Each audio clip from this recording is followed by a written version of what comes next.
রাজধানীর তেজগাঁওয়ের আলোকি গ্যালারিতে শুরু হলো চিত্রকর শিল্পী আলীর একক প্রদর্শনী দি আনরেভেলেড সোল।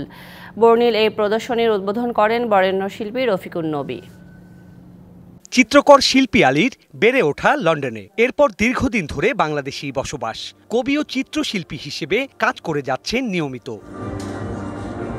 আলোকি গ্যালারিতে শুরু হলো শিল্পীর প্রথম একক চিত্র প্রদর্শনী। আয়োজনের উদ্বোধন করেন কিংবদন্তি চিত্রশিল্পী রফিকুন নবী।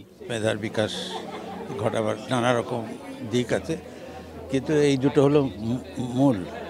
কারণ ছবি আঁকেন বলেই তার কবিতায় ছবি আছে, আর ছবির মধ্যে তার কবিতা আছে।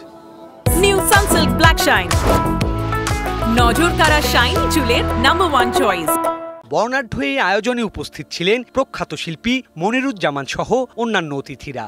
অনেক সাধনার পরে একটা প্রদর্শনীর আয়োজন করে, এবং সেটা যদি হয় প্রথম প্রদর্শনী, তাহলে তো তাকে অনেক কিছু ভেবে চিনতে কাজটা করতে হয়।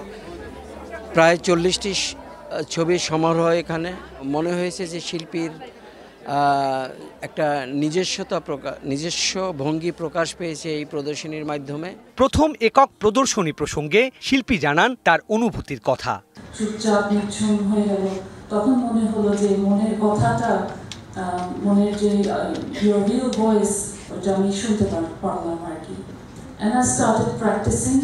2 দিনের এই প্রদর্শনী সকাল 10টা থেকে রাত 8টা পর্যন্ত উন্মুক্ত থাকবে সবার জন্য। Sourav Appa, DBC news, Dhaka.